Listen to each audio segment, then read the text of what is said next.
Just mic'd up with Mikie Mahtook. Got the boys in. I got Lloyd. We got J. Mitch. We got Jackie Boyd.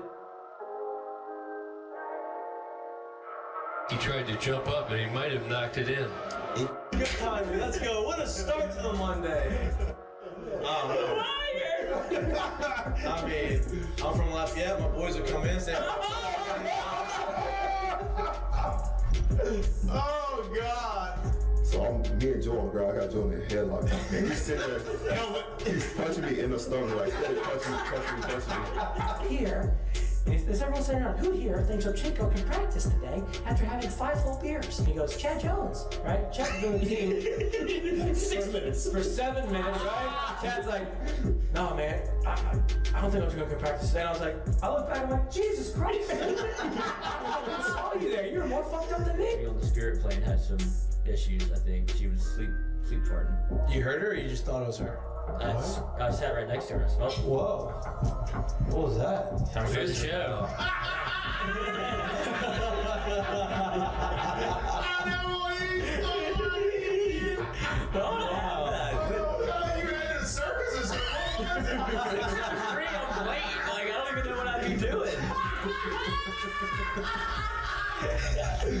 Now, when you do go to spring training, are you going to bring your chinchilla and your turtle?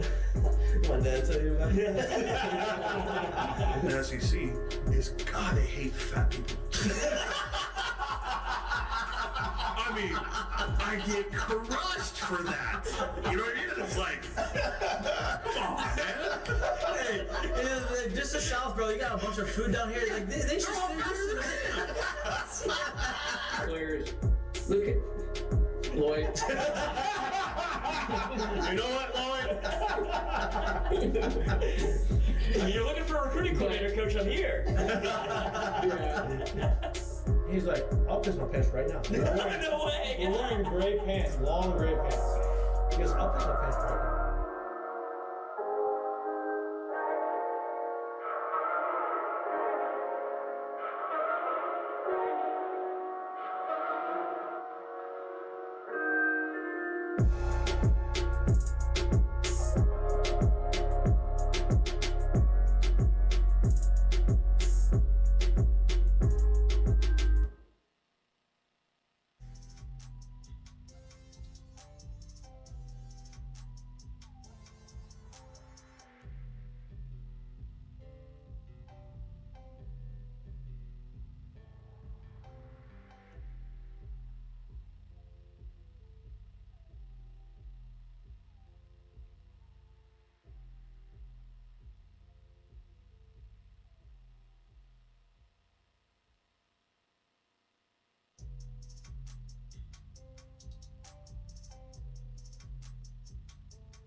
Hello. Welcome back to Mic'd Up. Today is Monday, September 9th. We got a big show for you today. Obviously, a lot to talk about. Football is back, 100% back. First slate of NFL games this weekend. Obviously, you had Thursday, you had Friday, then you had a full slate of games on Sunday. Monday Night Football is tonight. Aaron Rodgers playing makes on his the return. road Over under against the 49ers. 4 Now, here's plays? the deal. He's not playing on the road. He's not playing in MetLife. So hopefully that makes it a little bit different. Tiny American We only flag. got to see 3 plays, not 4, 3 plays. Which I said over under. Yeah, last year. Because we're gambling people. Hey, a lot of primetime games for the Jets again this year. Last year was miserable for them because, a very unfortunate situation happened very early in the season where Aaron Rodgers went down with an Achilles. Hopefully that doesn't happen again. There's Super Bowl aspirations. I would like to watch them play because their team is very talented, and I like watching Aaron Rodgers play the quarterback position. We're going to get to watch that tonight against the 49ers. Christian McCaffrey's out. You have fantasy football implications. Christian McCaffrey. That's what I said. I know. Listen. I'm confused. McCaff. See, that's what you did there. McCaffrey. Yeah. Out with a calf injury. He is inactive. That just got announced. If you play fantasy football and you're waiting for him to go off to win the game, you're shit out of luck. Don't need Not him. going to happen. I'm waiting for Breece Hall to score 37 points so I can win my fantasy matchup. We will see if that happens. It should be an entertaining game. Looking forward to watching that. The other entertaining games that happened through the course of the weekend. A lot of crazy college football games. Notre Dame lost to Northern Illinois. So if everybody wants to complain about LSU only winning by 23 points against Nicholls State, go look at what Notre Dame did after everybody thought, oh my God, Notre Dame is the greatest team in the world. New culture. New culture. Hey, Marcus Freeman, year 3, really bring it in there. You go and you beat Texas A&M on the road. Then you go home and you just lay a dud and you lose to a very bad team. Team that you should definitely beat you in a walk-off field goal. You lose game 2 of the season. Could always be worse. Alabama in a dogfight going into the last quarter of the game, right? They prettied that thing basically up. a tie game. Ended up scoring 28 points, move the game away. Penn State, dogfight. End up winning that game by 7 points. So a lot of crazy things happened. Boise State almost upset Oregon. Did they upset them? No. No, Oregon they're upset almost Oregon. 4. Almost upset, hit the over. Just check that one off the gambling win. Also, mic'd up. Big parlay hit. Listen, y'all can laugh all you want at the boys. And One say, and one. hey, or 1-1. Hitting 500. Hey, and look, plus 597. If you want to join the boys, you would have won some money. I want to let you know, I won money. I am up. Didn't sniff an NFL game on Sunday. I was very proud of myself. Watched the NFL games with nothing on there other than my fantasy football implications, and that was it. No gambling, no nothing, because I had such a good day on Saturday. We won the parlay. I was very excited about that. I almost won the 18 parlay, but Notre Dame fucked that one up. So I did not win that one. But I ended up. I am on my way, skyrocketing to getting back to even over the last couple of years. We'll see what happens. Man, he found a couple quarters in his baby- pocket and it turned into $1. Hey, exactly. Look, baby steps, baby. That's This all we could be gotta do. dangerous right here. I don't know where this is going. Baby This might steps. be I'm gonna dangerous. stay focused on what I'm doing. I'm not gonna get up. Listen, You get real big on that 2-0 swing, huh? I tried really hard to add another parlay in Moneyline Arkansas. Didn't do it. I told the boys. I was like, I didn't do it. Fell off the I wagon. did tell the boys I fell off the wagon. Early. But look, it worked out for me. I'm back in there, but I didn't take Arkansas money line, which I'm very happy because they can't Welcome close. back, but soldier. Welcome back to the I squad. appreciate that. It's good to be back. I'm happy to be back.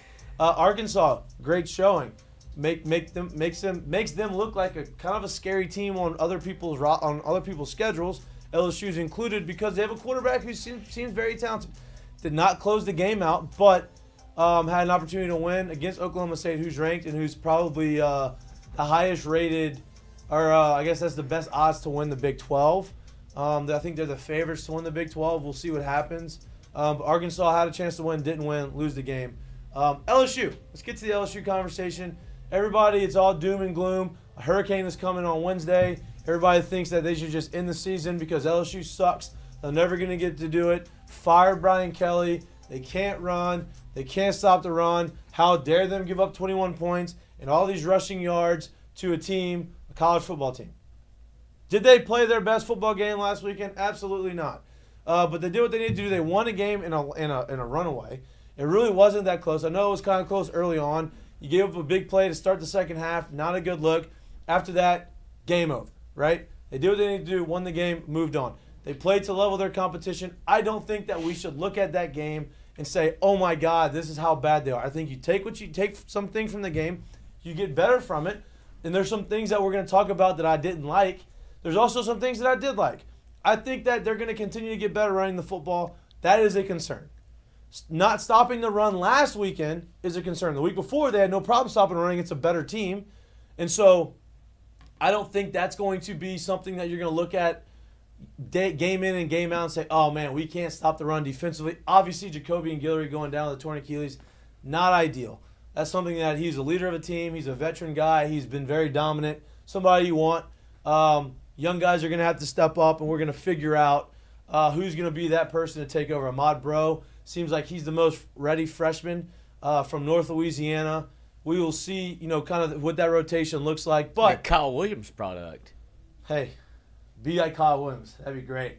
I am trying to be. Look, Lloyd is the one that came out here super positive. He's usually the negative Nancy. I don't was know. not. That kind of scares me. That's not I good. know. It kind of scares me. But listen, We're gonna get into the details of why we shouldn't panic. It wasn't the prettiest game, obviously, right? Could have been worse. Could have been Notre Dame. Alabama's fans are probably not happy with the way it was. Penn State fans definitely aren't happy with the way their game turned out. Could always be worse. LSU got through the game with more than a 3-touchdown win. Everybody relax. Take a deep breath. Calm down. And if you had any Sunday hangover from the Saturday game, just turn on TV at 12 noon and watch the New Orleans Saints because they're back. They're winning the Super Bowl. They're going to be Super Bowl favorites. Derek Carr is going to be the MVP of the NFL. Okay, and everybody needs to relax on that too. Obviously, that's probably a little I don't know, man. I ran into a guy about 2 or 3 weeks ago in Superior. So if he's obviously watching right now, shout out to you. But Shea Dixon? Nah, man, this man was drunk as hell. We sat there, and he talked ball with you?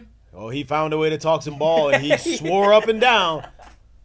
Dennis Allen is holding the Lombardi this year, and he gave his Plus whole reason 10,000 that's why. odds. So he got money on this thing right now, and I'm just letting you know, whoever he is, he feels good about Jared himself told right me after I won all my winnings on Saturday, hey, just go ahead and put that on the future of the Saints winning the Super Bowl. If they win the Super Bowl, don't do that. Obviously, I'll be very upset. But in all seriousness, the Saints looked amazing. I'm $1 on him to win the Super Bowl before the to year. win 10,000. now. I told him put it all. I didn't say just one. Yeah, he said. Put all Listen, the some bucks. guy put 10 cents to win on that parlay and won $13 million, or was it $1? No, it was the odds were 13 million. Oh, odds were 13 million. Someone said he won He said 13, won but it was 13,000. He put 1 cent, he won 13,000. You should have put Or $1. he put 10 cents on it, right? Yeah.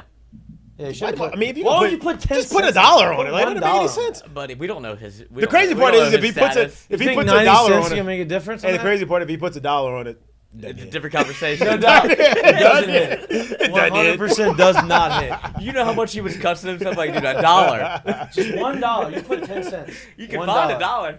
Maybe he had the issue I had. He didn't want to put any more money into Yeah, the thing. this And is that the was all he had last one. left. This is Let me the just see what happens. 90 cents. Worked out for him. I got 10 Oh. cents left in the account. Let me fire off this 15 gamer. Boy, that's Yeah. fun. Not a 15 gamer. It was first TD scores, Yeah. which is wild. He picked, I think it was like 6 or 7. And he needed the rushing touchdown First- in garbage time. Yeah, For the that's what it Browns. was. I thought it was the first TD score though, and that was the last. There was of it? anytime touchdown score. Anytime touchdown score. Okay. And Boston Connor from McAfee also fired off it. I think he won like $10,000. Oh wow. On the same thing. He's done this a couple times in like the Wow. One. Yeah. The McAfee come has Like been that, good the, for the him. dumb guy. Wow. He's like, keep winning money. So Everybody look at Lloyd. It's Lloyd for us. You're not dumb. Not saying you're dumb. People may look at you and not think that you. have 2 college They degrees. judge the book by its cover. I think. Have a master's degree. Yeah, Lloyd's a very intelligent person. They think you're a and paper bag, Lloyd. They don't Yeah. think you're a leather bag. And- That's not right. Lloyd is a very good gambler. Apparently, he makes a lot of money, and we make fun of him, but he does really well. And we actually listen to him, except for my teasing. I haven't done any teasers. That's where he does it the best, though. But yep, that's his move. That's his That's- move. that's Hey, your we thing. can all slap hands. Tickle Three-teamer. Three-teamer. Listen, we're gonna do it again. We'll be back this We're gonna week. be if back. You, if Listen, you finally want to jump on the train, We're we'll gonna be back we're this gonna bring this momentum. We're gonna go 2 weeks in a row. I may have already put one in. Yeah, but see, here's the deal. You didn't even bet it. I didn't. I did. But I bet it differently. I teased it. No, but you gotta bet the parlay. You gotta at least I put bet $1. all of the Put games. $1 in. And not 10 cents. You gotta be in there with the boys. You're right. I'm in there. If we're gonna do it, I'm in there. I'm not scared. We went for it. We won it. I'm very happy about it. We're gonna do I it bet again. all of those games just in Yeah, different fashions. Right, but you gotta do it. Just $1 on it. You don't.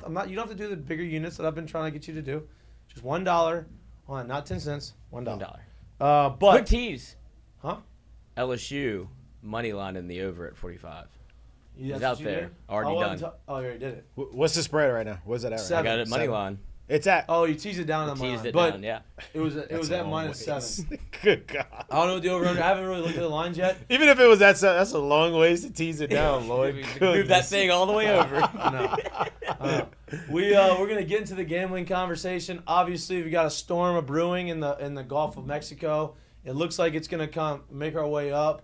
Meteorologist Mikey is telling you that it's gonna kind of gradually making a turn towards Louisiana. Seems like it's gonna go up through Lake Charles and Lafayette, and they're saying it's gonna hit as a Category 1. By the time it gets to Baton Rouge, probably be a tropical storm-ish type weather. So on Wednesday, our Wednesday show is kind of in flux. We're trying to figure that out. We're going to play this thing by ear. So we're going to get a lot in today. Obviously, we're going to go and recap the game, but I do want to talk about this New Orleans Saints. They play the Carolina Panthers. You can talk about how bad the Carolina Panthers are. I agree. They probably aren't going to be great, but they're an NFL football team. In the NFL, you never know what's going to happen.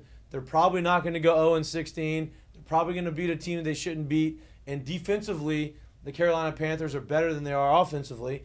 And so the Saints doing what they did offensively is a really good sign for us. At least I think so. And then what the Saints did defensively was also super impressive. They made Bryce Young look like a sixth grader. Like he looks like a kindergartner basically walking into the football games. The Saints defense did that. They played really well. They were flying around. They were getting turnovers. But the offense looked dynamic. It looked creative. The way you could see the difference you could see the 49ers style run game, the Shanahan Kubiak type run game, because you had a bunch of different people carrying the rock and carrying it efficiently. Alvin Kamara looked like old Alvin Kamara. He had 86 yards rushing, 15 carries. Jamal Williams looked really good. You had Taysom Hill was best doing his usage deal. of Taysom ever. Taysom Hill is going to be a monster throughout the course of the year. Think use check, but think more dynamic, right? You're gonna be able to get the ball in space. You're gonna be able to throw it to him a little bit more downfield. Good formation. I mean, you got a lot of things happening. You're giving the ball Shaheed on motions. Like you could see the difference in run scheme there and the creativity. I know a lot of people are gonna say, "Why can't LSU show that?" This is a product of a Kubiak / Shanahan offense, which is that's what we're hoping to see. We got to see it. Nobody talked about the offensive line, right? I don't care how bad the other team is supposed to be. The Saints' offensive line was supposedly the worst offensive line ever to come through New Orleans in a long time. We had a right tackle that we spent a first-round pick on that was supposed to get cut. He's starting. He looked a lot better. Left tackle looked really good. Rookie left tackle. Everybody was getting pushed and everybody was getting movement forward and allowing the running game to happen. Positives going forward. Didn't even get Olave into the game. You didn't have to. The flow of the game didn't need Olave to be the guy. Juwan Johnson looks like a monster. Foster Moreau. Which one? Huh? Which one?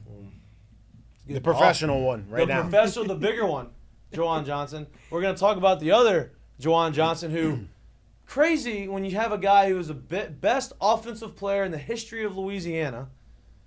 And you say, you know what? Maybe we should give that guy the football. Because he obviously knows what to do with it. Hey, remember when you used to get in the end zone, you used to celebrate your teammates, and you did a lot, and you had a lot of offensive yards? Hey, Juwan, listen. We got a couple guys out. We're missing a couple receivers. Couple backs. You remember that thing you used to do in high school? Like, hey, I'm going to give you this better thing? than anyone pretty much ever in the state of Louisiana. You remember how to do that still? Let's try it again. Try that? Take a step to the right and do it again. Can you try that? Okay, let's do that. Yeah, let's do that. Like, you think if we just give it to you, you can make somebody miss, and then you can get into the end zone that's painted a different color than the field? Okay, let's try. Okay. He did Easy. it. He scored in the end. He scored. I get it. It's against Nicholls. Great to see because this kid was a guy that we couldn't let get out of the state of Louisiana. Super talented. We thought he was going to be a top-tier defensive back. And I'm not saying he wasn't good, but the fact that he's back on the offensive side, I like that. He may still be that. Yeah, and he still may be that, right? You've seen Travis Hunter do it on the other side. I'm not saying he's going to play both ways all day, but he's dynamic enough that they said, hey, we're going to put you there, and we're not going to give you a ton of time to get involved in the offense. We're going to have some plays for you. It worked out. Let's see how it continues to develop, but that was good to see. So, yeah, I mean, I went from Saints to LSU. That was a big jump. Juwan Johnson bridge. You got me with the Juwan Johnson. But anyway, Saints, to put a bow on the Saints, looked great. Obviously, huge test. Tyrann Mathieu looked good. The defensive line looked, didn't they say he was washed?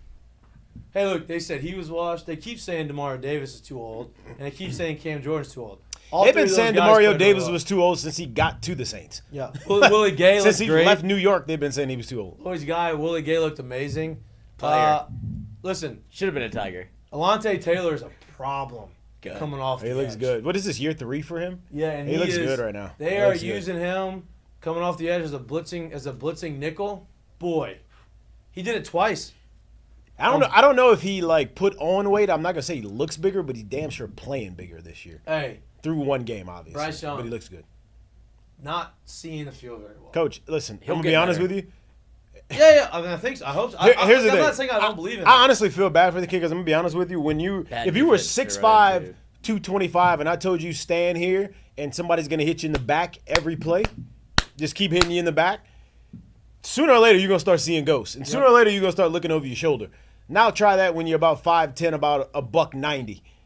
Like, the kid we saw and the way he played and the way he was able to go through progressions, put balls on the money, make plays, and, like, literally be a playmaker in college at the top level at probably one of the best programs in the country, it's a shell of that right now. And it's hard for me to believe and sit here and say this is a Bryce problem. It is a complete culture problem when I think about when I'm watching him right now. And it's kind of sad to watch it, honestly. And a lot of the conversation, people bring this up because they always like to say, oh, well, some of these guys don't translate from Alabama to NFL, right? Like, obviously, cornerbacks, wide receivers, defensive line, offensive line, all of that translates.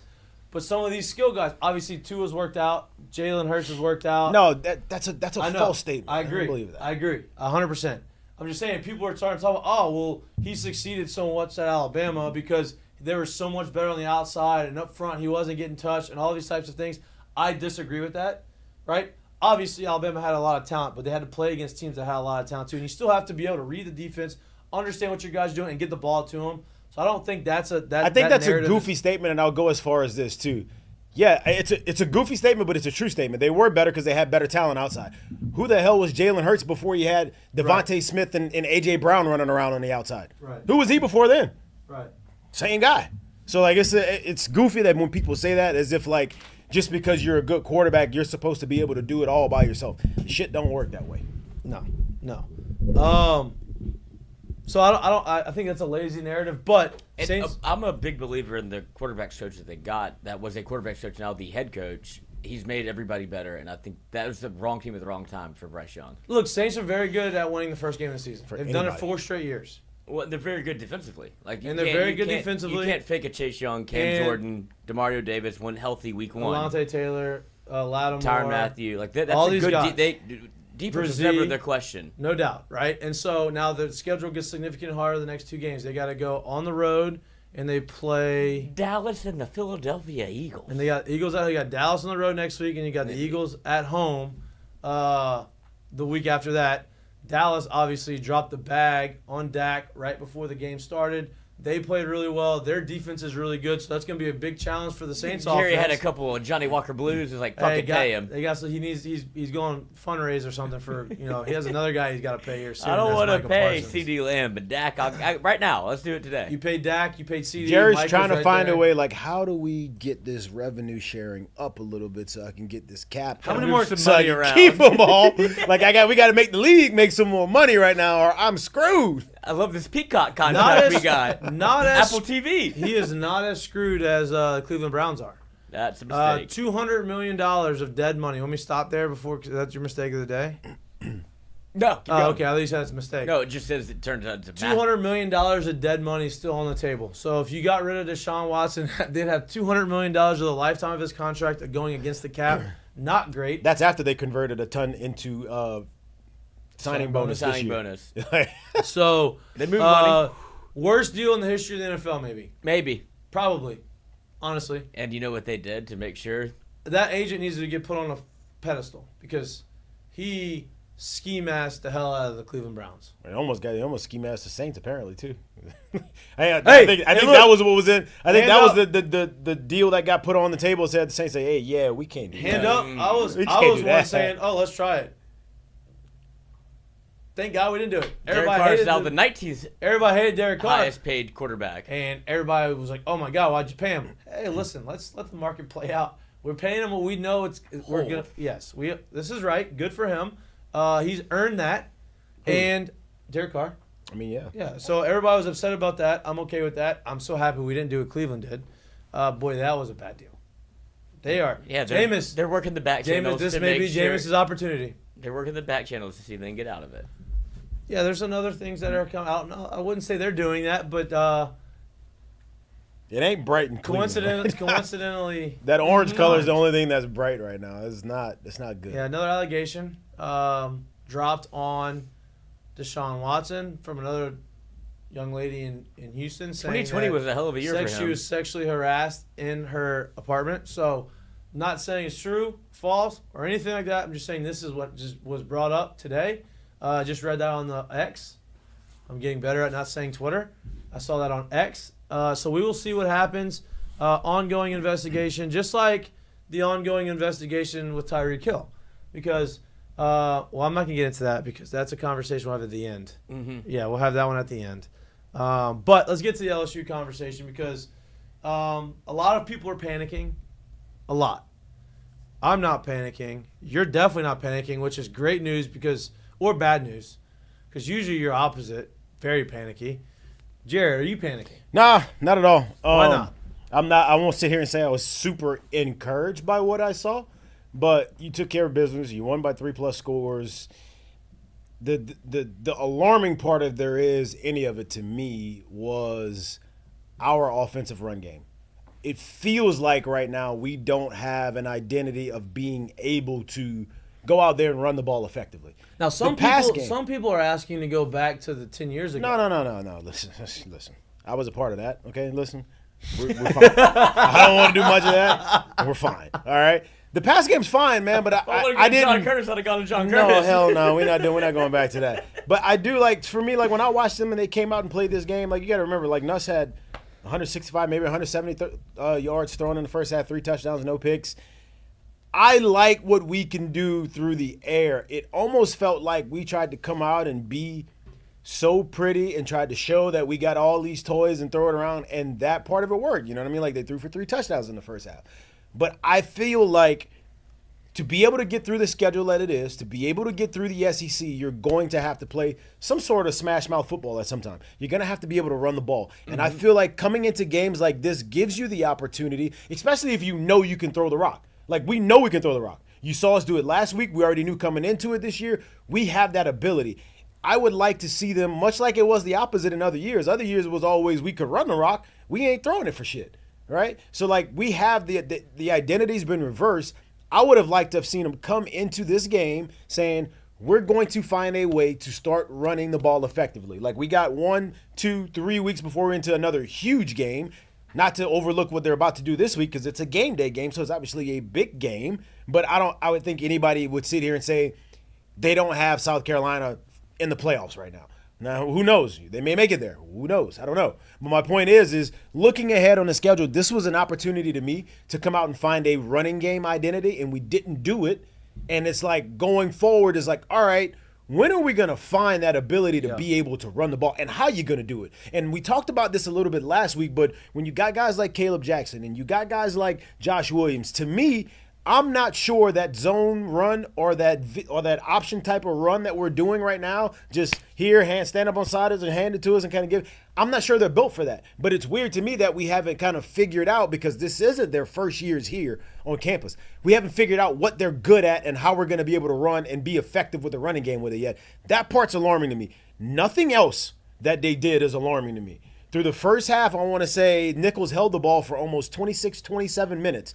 By trying to run it. They legit tried to play keep away. So everybody that's sitting here saying LSU's only scored 3 or 4 touchdowns in the first half, and why are we not up 42-0? It's hard to be up 42-0 when they ran 26 plays and held the ball for 14 minutes in the first half. And now people it's really hard to do that. And people are gonna say, "Oh, well, that's an issue because you're letting a Nicholls." It's not. What happened last week? You shut that team down, who also went and beat somebody this week. You shut that team down and ran the ball for 69 yards. So I'm not gonna sit here and say our defensive front or our defense is so bad. Yeah, that wasn't great, but I'm not up in arms about that. The only thing I'm up in arms about is our ability to and or commitment to running the football and doing how can we do it effectively. And I think people are on the offensive line, right, saying, "Oh, they haven't gotten the push." Look, on that, I agree. They probably would agree with that too. Hey, we're not doing our jobs up front to be able to create the holes and be able to get the push that we needed to get the running game going, right? I've pulled some of that on the ability to put them in a position to do that, right? Some of that is, I'm not saying necessarily play calling, but play design, moving guys around, putting guys in a situation to have success on the ground, allow the offensive line maybe to be in a better and more advantageous position to block and get a push off.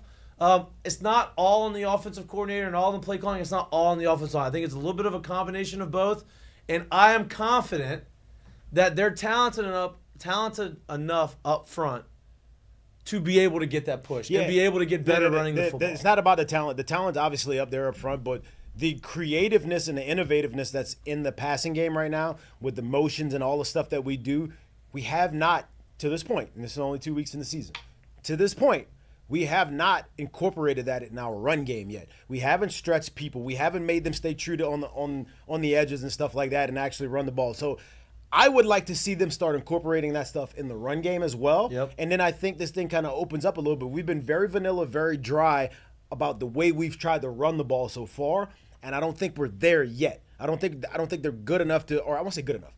I don't think they're there yet in the season. And it's like, all right, how do we start creating and moving and kind of manufacturing some holes and manufacturing some steel feet on the other side to be able to start opening some holes to move some people around? That's what I haven't seen us do yet, and that's the only alarming part that I saw this weekend. Everything else, whatever, man, like, it is what it is. You get through the game, you win the game, I'm fine with. I get it. The defensive side of it didn't bother me at all. Obviously, the passing game looked good. They played well enough on special teams. Obviously, we got to make some kicks at the end of the half and everything, and I think everybody knows that. But the offensive running game, that's the only part that scares me. And honestly, coming into the season, I thought that would be the part that I'd be least worried about. Yeah, me too. So me too. And look, Why? well, but like I talked about it before the year. Like I said, you got realistically a new quarterback. The number one that you got as a receiver was your 3 last year, but like he wasn't the every down guy. He's moving into a new alpha every down role. Can he do it? We haven't seen him do it yet. And pretty much the rest of your receiving core, they got like no catches in the SEC. Not no, but like they don't have many, right? So it's like, how quickly can this passing game come together and start to be cohesive and run? Right. They've done that shit from the start. They've hit the ground running. I thought the running game was going to be the part that they lean on early, and it's been the opposite. I want to see them be able to get that going. Yeah, agreed, right? And I think if you're going to talk about, we can talk about the run game. I am not an offensive coordinator. I'm not a guy who can say, hey, this is the fix on how to fix. Hey, hello? Get off. It's not a fucking telephone. Don't say hello to me. I don't know. I can't give you the way to fix it. I can tell you what I see. Jared can tell you what he sees. At the end of the day, it's about what they are going to do and how creative they can be within their own scheme to get guys to get to have the holes open up and have these guys be able to run the football effectively. I think they will get better at that. Next weekend, huge test. Obviously, and we're going to get to, I want to get to really the South Carolina, the team of South Carolina, because you look at the 31-6 score they played against Kentucky and you're like, damn, they blew them out. South Carolina did not have 300 yards of offense. Their quarterback has 287 yards passing in 2 games. Their leading receiver has 81 yards receiving in 2 games, right? They did not blow them out the water offensively. They held them to 6 points. I think Kentucky is a lot worse than people maybe thought they were going to be this year. But South Carolina's defensive front is their strength on the defensive side. So that's going to be a challenge. They have a defensive end who is very good. He has the underneath move down to a science. He can go around. He's very pliable. He can get up underneath there and get real low to the ground, and it's going to be a good challenge for our really good offense, our first-round talent, offensive tackles. I'm excited to see. But before we really get into the preview of that game, because we're going to do a lot of that today since we're not sure about the weather on Wednesday. But what I liked about this weekend, right? We talked about the offense. Obviously, the passing game is clicking. It's in rhythm. You have a bunch of guys are getting involved, right? I like this weekend seeing C.J. Daniels be the leading receiver as far as yards go, right? Obviously, Kyron Lacey got in the end zone 3 times, but you're seeing C.J. Daniels kind of got involved, right? Aaron Anderson, another good game, right? 63 yards receiving on 5 catches. He had another big gain. Like, that's good to see.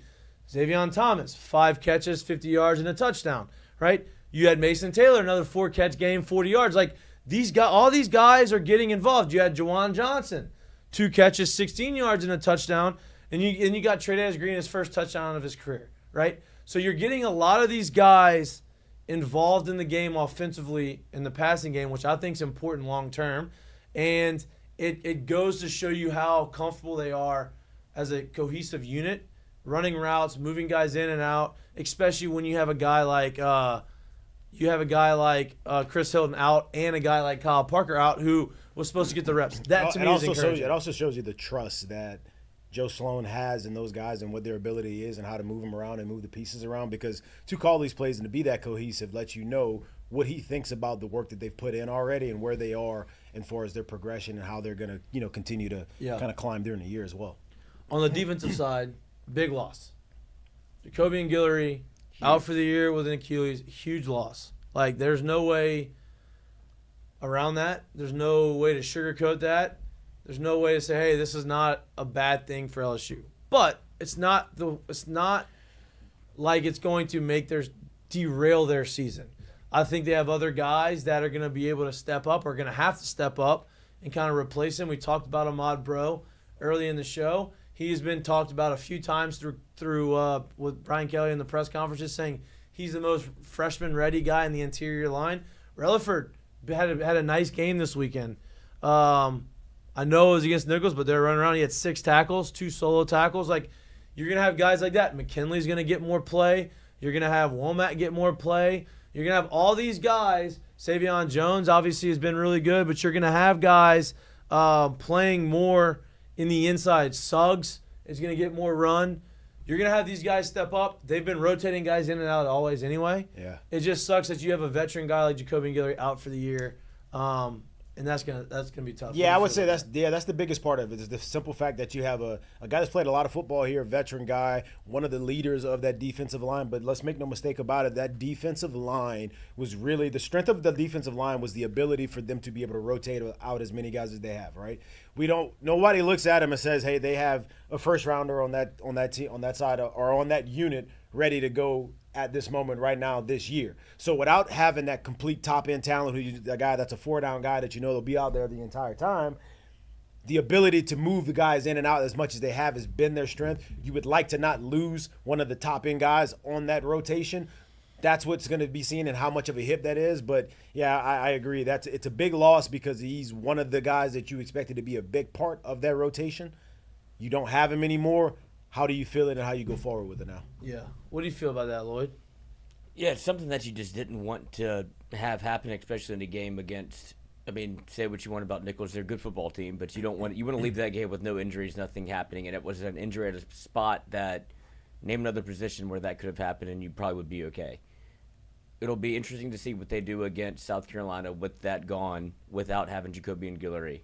That's because what has Brian Kelly said? It's the sum is greater than its parts. You just lost a huge part. Yeah. I will tell that you lose that huge part and then you get another huge part back, which honestly, not like he played the entire game and it's not like he played a ton of the game. But what I saw from him was damn encouraging.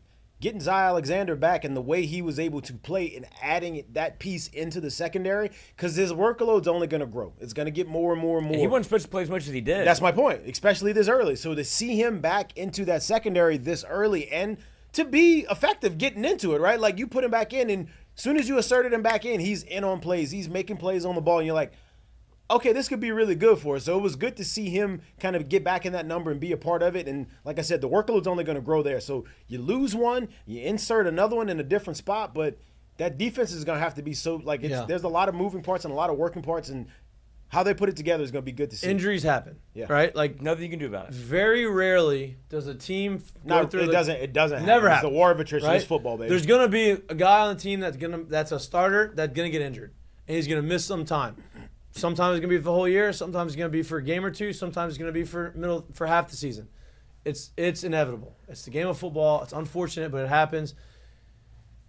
The job of the coaching staff is to make sure that the two deep and the guys behind him are just as ready, right, to replace him. They may not be the starter, but they maybe just not quite as good as him, but really good. And they got to be ready to jump in there, and maybe they end up being the guy. Maybe they're not the starter because they're a freshman and they don't have as much experience. Whatever that may be, their job is to get those guys ready. I have confidence that they are going to get those guys ready. I have a lot of confidence in the defensive line coaching staff to make sure whoever is taking that position is going to understand. Now they have a whole week to prepare without Jacoby and Guillory, right? And so now they're going to understand who is going to take that role and how they're going to rotate that in, and that's going to be something to watch. Now, staying on the defense side, what I do like is the depth that we're starting to build at cornerback, right? You had Zy Alexander came back and looked really good, right? So they feel like they're confident enough in him to put him out there a lot more frequently so much so they moved Sage Ryan back to safety. I know Sage Ryan is a name that people don't want to hear because they get upset about the way he's played at cornerback. He's not a cornerback. He's a free safety. That is his position. You should be lauding Sage Ryan for what he's done for LSU. Right. Like you've been asked to be able to even come in and be somewhat competent at that position is like, hey, like he reminds me, honestly. Can you explain to everybody how much different the cornerback position is than the safety position? This reminds me so much of when I was playing, the nickel position was becoming a new thing. A lot of people were going more with 3 and 4 wide receiver sets, and people were starting to have to find ways to play slot guys. Guys that were quicker, guys that were smaller, guys that can get in and out of cuts. That wasn't just a outside receiver that's going to beat you deep and be that situation. Well, I remember at that time we started playing a guy named Danny McCray in the slot. And he was every bit of a free safety. And Danny McCray was every bit of 6'2", 225. He had no business being in a slot. He could play the run no game. Business guard covering Percy Harvin. That was a disaster. He had no business covering me. Right. Like, he had no business being there. Yeah. And the truth of it is he's he's going to play the run game very well. But the pass game, it was going to be tough for him because, like I said, he's 6'2", 225. I'm not that. I'm running away from him every fucking day. Yeah. And that's kind of those things that happen. But he got a bad rap in the LSU mind and the LSU fans because, like, oh, why is he there? Well, he's there because we were trying to figure out how to play that position. What kind of person, what kind of profile. Now it's 10, 15 years removed. The NFL and all college football, for the most part, has figured out that position's for a 5'11", 185, for a scrappy, smaller dude that can run around, that can also play big, i.e. a Tyrann Mathieu. That position's for that, and they figured that spot out.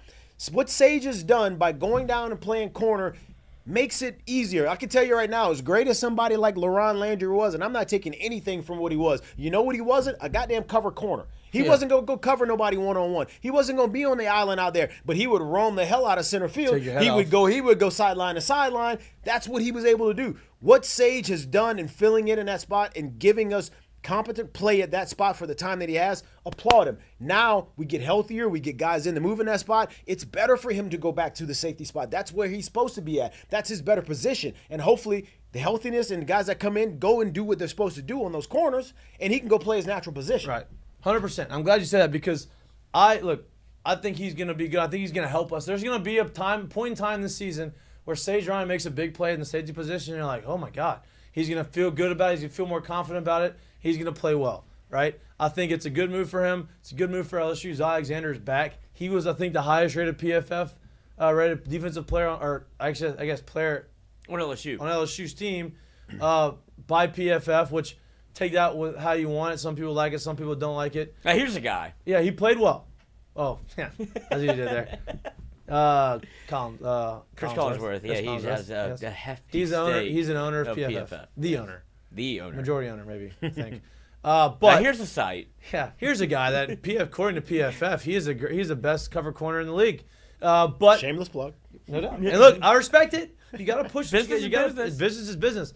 But the way Zavion Alexander played, and the way he showed out, I think the more important part is he showed that he was healthy enough to be out there for 29, 30 snaps. He's going to get more run. J.K. Johnson was out there, right? J.K. Johnson was out there for about 15, 20 snaps. P.J. Woodland feels like he's earned the starting role, opposite of Ashton Stamps, right? Yeah. We were worried about his size. He plays a whole hell of a lot more physical. He plays bigger than that 165 that he's wearing. Two mouthpieces made him heavier. Yeah, the two mouthpiece thing, I've never understood that. I don't think there's not much to understand. Because especially when none of them are in your mouth.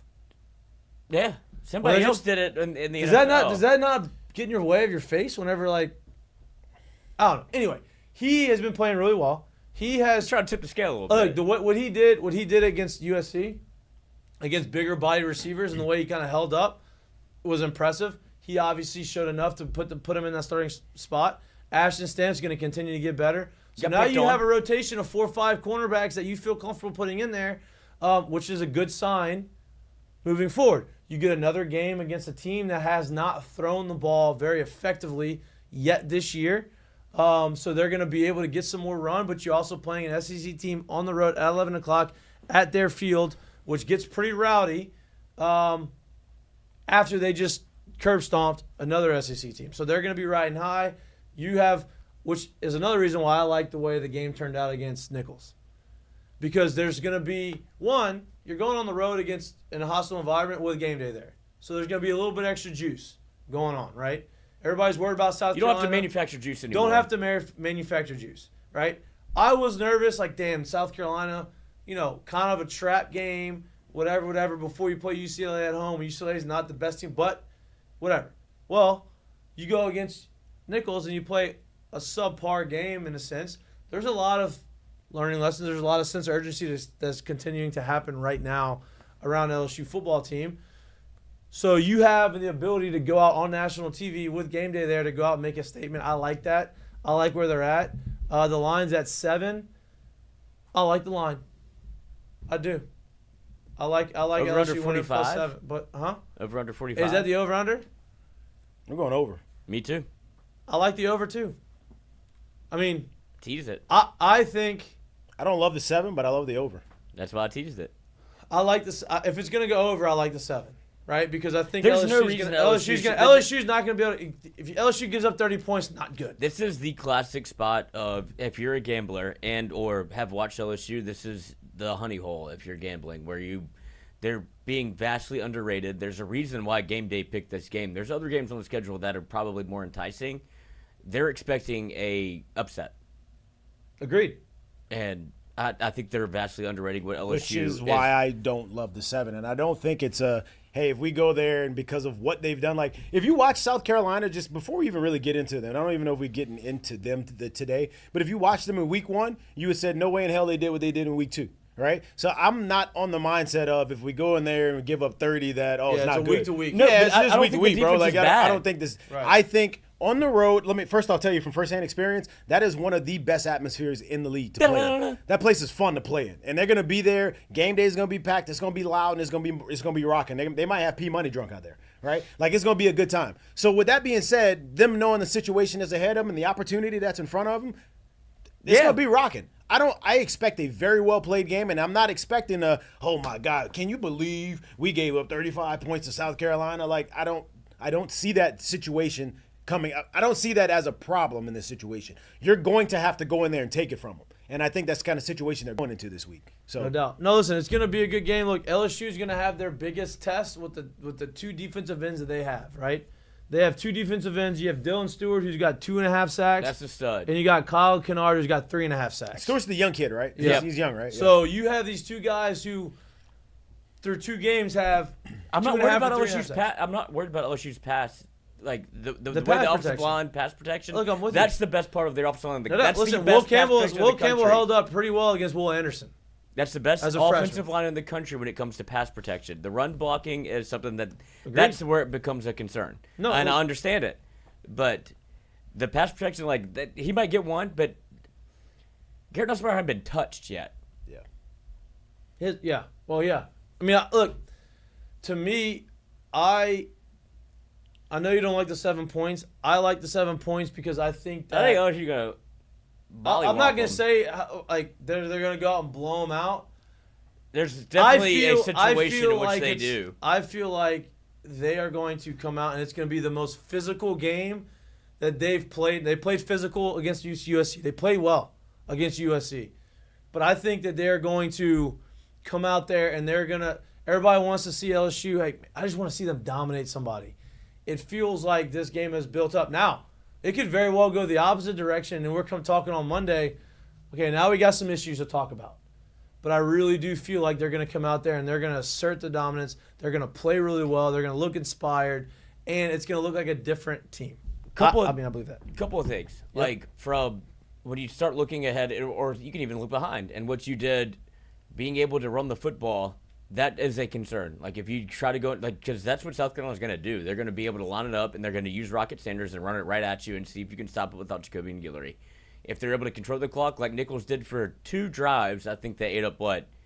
Like 14 plus minutes. 14 plus minutes. In the first half, yeah. Yeah, like they played old school football and sure, but whatever. 13 play drive and a 13 play drive. And then but then you look at the back end of that football game where Nicholls felt like they were still in it.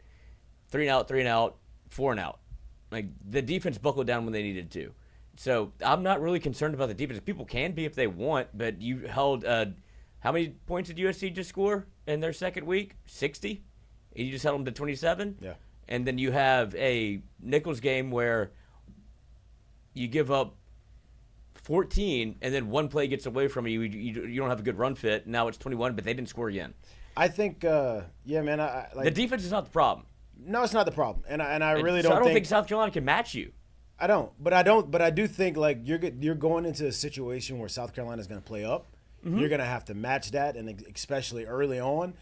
I think this is a gut check game for them. I think this is a game where they're going to go into a situation understanding it's a very hostile environment that you're going into. You're going against a team that has not lost yet, that's feeling themselves, and has still going to be seeing everything in their season in front of them. And you're the first real test that's coming into them. So they feel good about this situation. I think this is one where you're going to have to – it'll be a heavyweight punching match, especially early on. And I think it's one where LSU is going to have to say, hey, this is a gut check game, and you need to come out of this thing, obviously, with a win. And how you do it, and if you're able to do it, it really doesn't matter. I don't think this is one where we're going to be sitting here saying, wow, it was a 48-45 game. I don't think it'll be that, but I think it's a gut check game where you'll see a well-played game by South Carolina, and you just need to play better on the other side. You're better than they are. You're better. You just need to play LSU better. is better than South Carolina, and I think you were better than USC, and you kind of let that game get away from you. If you're LSU, you can't really let the fight get away from you. Like, there's some things that you have to be able to do and understand the concerns where you're not able to run the football, and it feels like, I don't know how, if you're LSU, how you fix that at this point, but you have to be able to either, it's one of two things in my mind. You start manufacturing the run going east and west and getting it to your playmakers in space. Like you saw, that's what was so shocking about Jawan Johnson being able to get going that quickly, is clearly you have you had a plan, and that happened in 3 days. And if you're LSU, there's another answer that's very obvious, and it's Garrett Nussmeier. You're gonna have to make a decision. What do you want to do with this year? Do you want to use him to run the football and put your season at risk, or do you just want to have a ho-hum year? Because if you put him in action on the run game, it changes the way you run the football in my mind. I mean, listen, but you don't want to lose him. I get it. I don't believe he has to be a part of the quote-unquote run game. His numbers are gonna show up as running stats, but he doesn't have to be a part of the quote-unquote running game. We don't need to use him in the running game. He's gonna at some point have to pull the ball down and get you. That's a couple all I'm yards. saying. Like, dude, yeah, but that's not something that you think about. And he's been so good throwing the ball, you don't want him to think about, hey, start looking for spots where you can run. That's not what lost it. What lost it is when we lined up and said, hey, we're going to run the ball right here. It wasn't innovative enough, and we didn't get enough push. That doesn't mean that Nussmeier now has to be a part of that, but that does mean maybe you need to start getting some motion. Maybe you need to start making some people think about and seeing other things and start distracting eyes because we're not getting the push up front. That does not necessarily mean that needs to be Garrett Nussmeier as a part of that running game, though. I think what I've seen from Garrett Nussmeier passing and rushing so far has been so superb and so good compared to where he was last year. And it doesn't mean ability, but his responsibility and the way he's taken care of the offense so far it's been oodles way further than what I thought it would be. Honestly, truthfully, be honest. Because where he was last year, it was like, bro, he's just a talent at this point. I like that word. Yeah, it's been fun. Oodles. Yeah, oodles. How's it going? I wasn't expecting that one. Come on, Yeah, get there. But it's been better. And I like what I've seen from him so far this year. I think he's going to keep growing in that role. I think he's going to keep getting more and more confident in that role. But I don't think you need to be thinking Garrett needs to be a part of the running game. No, he's going to get his quote on whatever yard. He's going to get his little yards on scrambles. We don't need to be counting on that. Yeah. We don't need to be thinking about, hey, like, we need to give him a two-way goal on 3rd and 5. No, let him go through his progressions and find it. Whenever he gets these yards, he'll just end up getting them. Let him be the quarterback. He's going to be a quarterback. Yeah. That's what he does. He's a quarterback. If the play calls for him to scramble for 5 yards, he's going to scramble for 5 yards. He's not going to look to do it, but he can do it, right? His running game, Garrett Nussmeier's running game, is going through his progressions and saying, oh, 1, 2, 3, okay, nope, boom, running back, 8-yard run. And I'm not saying he's this person, but I think of it this way. He has the ability to do it, but nobody ever says when you watch the San Francisco 49ers play saying, man, for them to be effective today, like Brock's got to be able to run. But when he does, they're but better. I don't care. Yeah. But you never say that's why they won, and you never say if they don't win, damn, it's because Brock didn't pull it down a couple more times. He's not that kind. That's the kind of quarterback he is. He's gonna throw the ball. Is he gonna run? Yes. Is it gonna be part of the game? Yes. But I will sit here and say that should never be a thought of why we win and or why we lost because he did enough of this or he didn't do enough of it. That's not his game. That's in my opinion. That's not his game. I'm looking at South Carolina's stats. They are averaging 2.9 yards a rush. They have 90 rushing attempts on the year, 260 yards, 3 touchdowns. They are averaging 270 yards a game. And this is against Old Dominion and Kentucky. Okay? In a broken Kentucky, it feels like, where they tried to get rid of their coach, or he was trying to leave, and then he got brought back. Exactly. And listen, it was 31-6. It was a curb stomping. No doubt about it. But it wasn't even like nobody really wanted to win that football game. 100%. It was a 31-6. It wasn't close, but you look at the stats of the game, it's like, wait a minute. They didn't have 300 yards of offense. They weren't sustaining these long drives and dominating necessarily offensively. Now, they were getting short fields because Kentucky stinks on offense, was turning the ball over. They had interception return down to the 2. They had 2 rushes, and they ended up scoring a touchdown. So there was reasons why the game was the way it was, and sometimes that's how the flow of the game goes. My point in saying this is like South Carolina is going to be probably outside of USC, obviously, first game, it's going to be a tough test. Because you go on the road, you have someone else, you're in the SEC. It's a day game. It's 11 o'clock game. All of those things. You have some distractions here going there with the hurricane on the horizon. I think everybody's going to be okay with that. But it's going to be a tough game. It's going to be a mentally tough game. It is a gut check time game. Like early in the season, it's not make or break.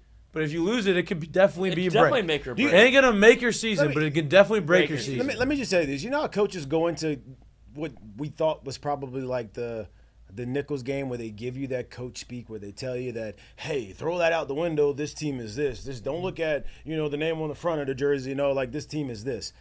I truly think when you think about South Carolina, whatever they've done on the year so far, throw that shit out the window. All right. This is it's a better coach team than you think.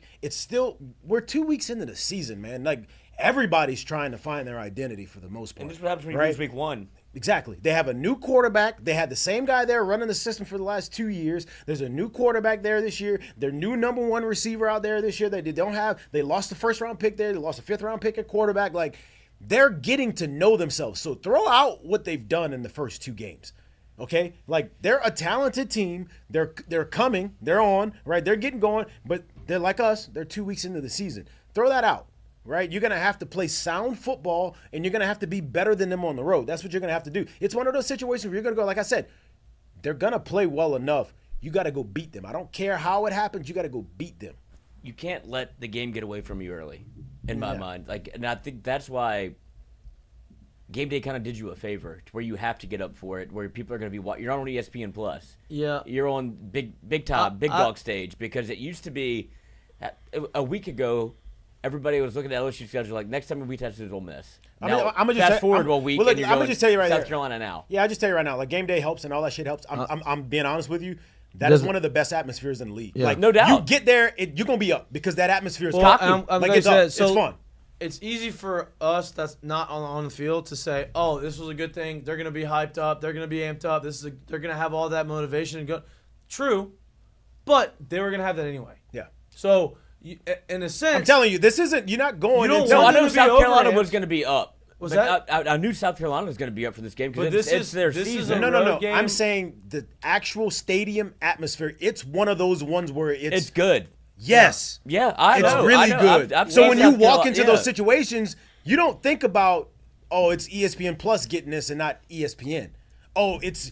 I'm telling you, there's enough atmosphere there to where you're like, yeah, dog. Yeah, the juice is here. But now that they know that now, is from my perspective. Like obviously you've done it, you've been there. Yeah, but I'm saying for my 2 cents. So take it for what it's worth. It's not worth a lot. Look, I know but from what you saw, because Brian Kelly, he did the post game press. Like, we're tired. We had a long week, short week. All these things coming from Las Vegas. Like, you're not going to get up for Nicholls.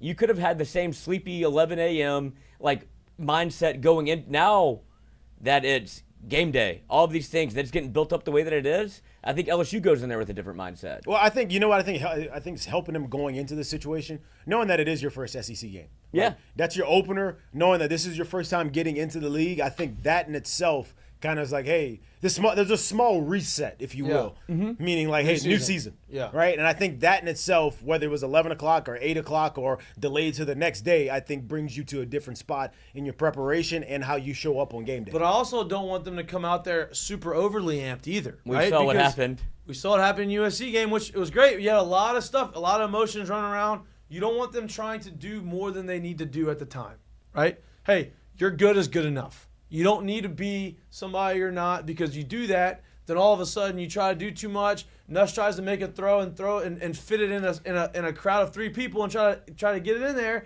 Yeah, you can make that, but it's not a high percentage throw. Probably not the time you need to do it when you could go. I don't think he's going to, right? You could have wide receivers go out and try to make these crazy plays, or try to go out hard. Defensive guys trying to play even harder, getting out of their lanes, getting out of their assignments, and over pursuing. All of a sudden, cut back and boom, he's gone. Right? like That's not because they're not playing sound football. That's because maybe they're too amped and they're trying to do too much. Yeah. So there's a happy medium. That's why I don't put too much stock into the game day. It's great. Yeah. No, and it definitely gives another extra buzz. But I think the traits of this team that we've seen so far, no, I'm not saying they've played perfect football. They have not. We all know that. Okay, that's fine. I think the traits of this team that we've seen so far is you're going to get the effort side of them. Now it's when it comes to too hype in my mind, it's not so much the wrong assignment stuff now. It's, can I stay away from the goofy penalties? Can I stay away from the offsides, the false starts, the holding, the head in the wrong spot when I'm making these tackles? Those are the things to me that reared its head in game 1 that I want them to be able to pull back on that stuff. Because the better you are pulling back on that stuff and you cut out the 10 penalties for 100-plus yards, you start playing better ball and you stop giving away all this free yardage and all that stuff. I think that's the thing that I need to see them improve on this game. Obviously, yeah, you want better execution, but I think any coach and any team from game 1 through the rest of the season could sit here and tell you, man, I'd like to see us execute a little bit better. Yeah. It's something that we could have done better here and there. I do think that all the time. I don't think that this team is one that's going to be sitting around overrunning gaps by 2 gaps. Right. Playing on the wrong side every play to where it's a problem, to where there's wide open holes, to where there's dudes running wide open. I don't think that that's what this team has. How quickly people forget last year. Right. Where it was all of that. Like, you look at one run fit with Major Burns that missed a tackle when he was just missed his assignment, and it goes for 67 yards, and it's a touchdown. And people want to highlight that. And it's, buddy, they played good football for the majority of that game, like against Nicholls, and I understand. But Nicholls was going into Tiger Stadium. That's their Super Bowl. Make no mistake about it. LSU went in there after it. They just had what was one of the biggest games on their schedule. You lose, you have to come back home and try to figure it out, and you played good enough to win. And I think they could have put any number on that scoreboard that they wanted to offensively. You know what? You know what's one of the hardest things for, I believe, not only the coaches but the players of teams that come in like Nicholls that are playing in these games is you immediately think when you start that obviously we are outmatched talent-wise. We're outmatched, right? So we're probably going to have to score more than them. A lot of these teams, the majority of these teams, and I'm not just talking about in Death Valley, I'm talking about across the country when they go into an Alabama and they're Alabama A&M or whoever. When they go into these situations, they feel like they have to do more and they feel like they got to outscore you. And that may not be their game. And sometimes they get away from, hey, let's just try to run it down their throats right here. Let's just try to play keep away. Let's just try to keep them off the field and see if we can make them go and execute the little bit of times they get on the field. And they stuck to that, especially early in the first half. And I commend them for that because it's hard to find teams to do that. They feel like they got to come in here and, hey, you know those 5 trick plays that we've been working on for the last 2 years? At least 3 of them got to come out today. Hey, we got to at least hit some big. But my point is a lot of teams feel like that's their only way of winning these games when it very well may be, but you still don't have the talent to do it. So it almost plays against you in those situations. I think Nicholls did a good job coming in here and saying, let's play our game. And let's try to really play. And it kept them in the game for a good while. And then let's use our trick play when we need to in this situation. And it worked out, right? The last thing I want to talk about before we move on to some other topics, which I think could be a big game changer for LSU, is it was our weakness the last couple of years, and it seems to be becoming one of our strengths, and that's Zavion Thomas in the return game. He's itching to get in that end zone. He is leading the country in punt return yardage. Right, this is after last year we were last in the league in the country in punt return yards by fair catching everything. He is very, very smooth at receiving the football. He's comfortable receiving the football, and he's very comfortable in running with the football after he catches it. And in a game like this, I'm not saying he's going to be the difference, but he could be that guy that sparks something that says, 15 yards means a or lot. separates the game, right? It could be a 7-point game, 3-point game kind of early on, and boom, they make a big stop and they kick it, and all of a sudden he flips the field and has a 35, 40-yard punt return, not even for a touchdown, just to flip the field. That's a huge momentum thing. I think that's an advantage that we used to have a lot, that we haven't seen in a long time, and it's nice to see that. Yeah, we've had some guys over the past 10, 15 years. Like, you had the Odells, you had Chads, and like you Tyrons. had Tyrons. You had dudes back there, and I feel like Tyron and Chad, honestly, is so far ago that it's not, you don't really put it into this, but it's been a while where it felt like we legit had a specialist returner. Like I said, I get it. They're like, respects to all the dudes that have come back here and that have done it and that have been good back there, but it almost feels like this is now a real play, or this now may pop every time. Kind of like when you had Trendon. This feels like Trendon. This feels like Skylar Green. Yeah, right. Like, that's what this feels like. Yeah, instead of LSU being nervous, the other team is nervous to kick it. Yeah, like that. Y'all got to be on your P's and Q's. That's a perfect way to. This feels like Trendon, and even more than Trendon, it feels like Skylar Green, because even Trendon at that time, he would muff a couple. Yeah, every helmet was big. Every now and then, just to tell the truth about it, right? This feels like Skylar Green back there again, where it's not like I got the fastest guy, it's not like I got the absolute quickest guy, but I don't want to punt it to him because it might not come back. Yeah. They might strike the ban after this. That's what it feels like again, and it's been a while since I felt that. As a fan watching it, it feels like you're watching this and you're not worrying about him catching. You're like, holy shit, what's he gonna do? You know, or even if he catches, you're not worried about, or you're not sitting there saying like, 20 yards would be great. You feel like he might hit his head on the goalpost. Right? Yeah, right. Like it feels different. And so having a guy like that in a game like this could be a big. I'm not saying, oh, he's gonna be a fourth quarter punt return for a touchdown to win the game. Yeah, maybe, but I'm thinking more along the lines of like, hey, it's middle of the second quarter and the it's a 3-point, 7-point, 10-point game. You just gotta stop. You have an opportunity to kind of put your foot on the throat and say, hey, let's finish this thing. And now you kick it off to him, and boom, he does it, and you're like, shit. Yeah, much like the guys. So, like, when you get guys like this, like, yeah, you love the home run hitters in these spots. But when you get guys like this that are legit home run threats, it's what Lloyd just said in those situations where you see the guy with the big leg, and it's the same thing. They flip field position. They take you from that, what would have been maybe a 10-yard game, sometimes turns into a 25, 30-yard game. And now it's like, why'd we punt? The field's flipped. Right. It's flipped.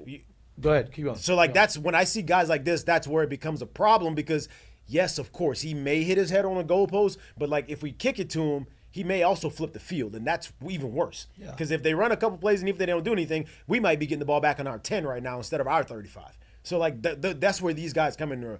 They're huge in that situation. What did Danny McCray tell us a couple years ago when we had him on here and we were talking about the punt return game? And he said, as a punt returner or defending a punt return, your goal was to not give up another first down. Yeah.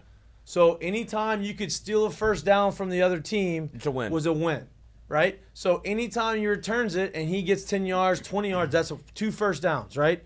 That is huge in the scheme of the game because now that's 1 less first down, 2 less first downs that you have to get to the end zone and score a touchdown, and then vice versa. The more times you can get them to not return it or return it with no yards or negative yardage, you are now putting them back further, which is a huge thing. Small, but big in the grand scheme of the game, right? So we actually have a guy who can steal yards that way, steal first downs that way, and I think in these types of games, it's a weapon that we haven't had in a minute. That's what and especially with this offense where it's good and you're still, like if you're looking at the South Carolina game, and then you have to, but what LSU hasn't been able to do yet is be able to run the football. But if you're able to get closer and closer to be able to put points on the board, Zavion Thomas has done that consistently. Like whether it be like hit your head on the goalpost, which he's trying to do, he's gonna get one. And I've said it before the years, like they're gonna have a special team touchdown.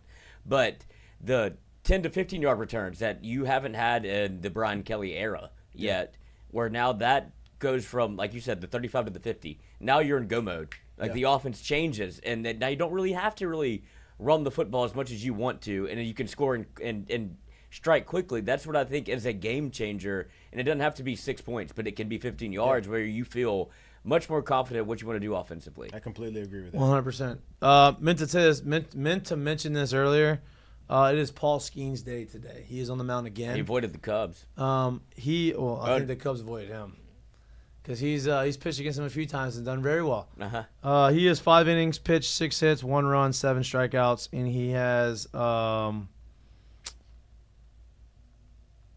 85 pitches. I would imagine they're going to put him back out there for another inning, so it seems like another 6-inning. Jim. Yep, he has a 2.1 ERA. Can't shoot a basketball. Can't shoot a basketball. Well, not very good at shooting a basketball. Can't meaning anybody literally can shoot physically one. can't get it out. But it was shocking. Look, he wasn't dressed for it. Maybe he was like. He threw the football just fine. That was a surprise. That was a little bit of a surprise. Paul Skeens' day, doing it again. 2.1 ERA. Not a basketball player. Anybody have the odds on the rookie of the year? Can anybody find that really quick? I know I'm putting everybody on the spot really fast, but I know. About a month ago, they were changing kind of every day. People were cashing out. You had Jackson Merrill, who they thought was going to win the National League Rookie of the Year, kind of closed the gap. It feels like plus 500 on DraftKings, plus 850 on FanDuel. Is he the leader? No. So Jackson Merrill is minus 1,000. So he's running away with it because I think they're going to make the playoffs. He leads all rookies with a 4.2 WAR. And has hit 291, 323, 493, 21 home runs, and 16 RBIs. I think he's leading all rookies with homers and RBIs too. So. Yeah, and on a playoff team. Yeah. It's going to be tough. You're going to take Rookie of the Year from a guy who may have a sub-2 ERA. Yeah. How wild. But play better. And it only happened because, he had one maybe? He had one start, he gave 4 runs. And it was cooked. Look, there's like 2.5 weeks left of the season. Could end up being, look, they're probably gonna make the playoffs. It's the Padres. Jackson Merrill plays for the Padres. They're gonna make the playoffs, I would imagine. If he kind of tails off at the end, maybe Skeens. They should play each other. They should do like a little duel. Do they play each other before the end of the year? That would be great. I doubt it, but that would be. I mean, if you really want to. Major League Baseball, if you want to have some fanfare, let's play for Rookie of the Year. You get in the box and I'll pitch. Let's see. Schedule. Brewers, Reds, Cardinals, Royals, Marlins. No. They do not. So he gets Jackson. Yankees at the end, though. Yankees at the end. You go out and you have I hope he pitches 3-game series at the end of the year. I hope he gets a pitch against them. You have another opportunity to go up against that team and you shove it. Is that in New York? Yeah, that's a big stage for him to do. Might not leave. Hey, this is a great lasting impression. That's usually if you can do that. That team's in the national eyes too right now. Like obviously they're making playoff push. 100%. Yeah, if you get Judge and Soto back to back, you're in a good spot. Yeah, 100%. All right. Speaking of Yankees, how about where are you going with this? Where are you going with this? Speaking of Yankees, how about Rizzo and Trey Morgan? Same guy. No. Yeah, Still no. not the same guy. I will say this about Trey. Having a great year, hitting 341 on the year right now. He's in Double-A, and he's played in 15 games in Double-A, and this is the league that's gonna be the first really big challenge right now. He's hitting 222 in the 15 games. Now there's a couple reasons that you can. Into the season, he's never played this many games, right? This is dog days. Yeah, you're kind of getting some better weather, but August was a grind. You're going into a new league with some talented guys. I mean, you can also speak to like where he spent the bulk of the season too. He spent the bulk of the season in hot as hell Florida. Right. Like this is, it weighs on you at this time of the year. No doubt. And so, listen, my first year, I played in Florida till July. Right now, we ended in Labor Day weekend. Like season was already over back in then. Played 140, same amount of games, less days off. Ended the season earlier. I think what they're doing now makes way more sense because these guys are still playing. You were calling these guys up maybe potentially at the end of the year or if someone gets hurt. So you'd have guys back then play in extended and stay in extended for 3 weeks until the big league season was over in case somebody got hurt. The season was already over, not playing games. This makes more sense for the long term. But I got called up to Double-A in July, And I had like 40 games left in the season. My first 20 games, AA, great. I was like, this is amazing. I'm in 315, have like 5 homers. This is awesome. My last 20 games, it feels like I was dragging the bat like it was 500 pounds. And I ended up hitting, in those 40 games, 250 in AA, right? Not bad. And so, but it was a small sample size. Small. And so my point is, like, it's a long season. It's the first time doing it. You understand as you go, but he's had a great year. As far as Rizzo, he has 9 home runs. Rizzo has a bunch. Trey? Rizzo had a great welcome back to Chicago moment. I this know, past really weekend. made It was my awesome. heart hurt. 2 straight standing ovations on Friday and Saturday. Much deserved for him. They should have kept the core together. They They ruined Javi Baez's life. Baez has not been good. Hayward has not been good. You know who has Dansby's been? gone. Dansby's been pretty solid. He's there. Dansby's there. He wasn't Yeah. there before. He just got there. Yeah, but who he's was not the shortstop? Who was the second baseman? Well, that's Addison. We don't talk about him. I forgot about him. Which you meant to say was Kyle Schwarber. Schwarber. I meant to talk about Schwarber. That's what they should have signed. They had an $8 million deal on the table, and they said, "Yep, you're not worth it." Schwarber's doing much better. Where is that? He hit one to the moon. He's hitting for a higher average this year too. He lost a lot of Ozempic. He's hitting for a higher I'm average. pretty sure he's not on them. I don't think that man even. That's not his flavor. I'm pretty sure you can't find that in his pantry or medicine cabinet anywhere. Let's get those old Cubs were Good God. rascals. Let's get to some of this NFL conversation. The game started. By the way, Yeah, I bet it. starting Monday Night Football. You bet. I did not bet. I haven't touched. The NFL game. I got coerced about the chat. Me, Brennan Huff, and Nick Jones. Apparently, I'm in trouble. What'd y'all bet? What did you bet? They told me I have to feed my family. What do you like, Lloyd? What do you like? And I said, he took the under 46.5. I was like, don't mind it with no CMC. And then Both good defenses. Don't mind the under there. Yeah. Actually, But the NFL sharps have been out. Their teeth are sharp.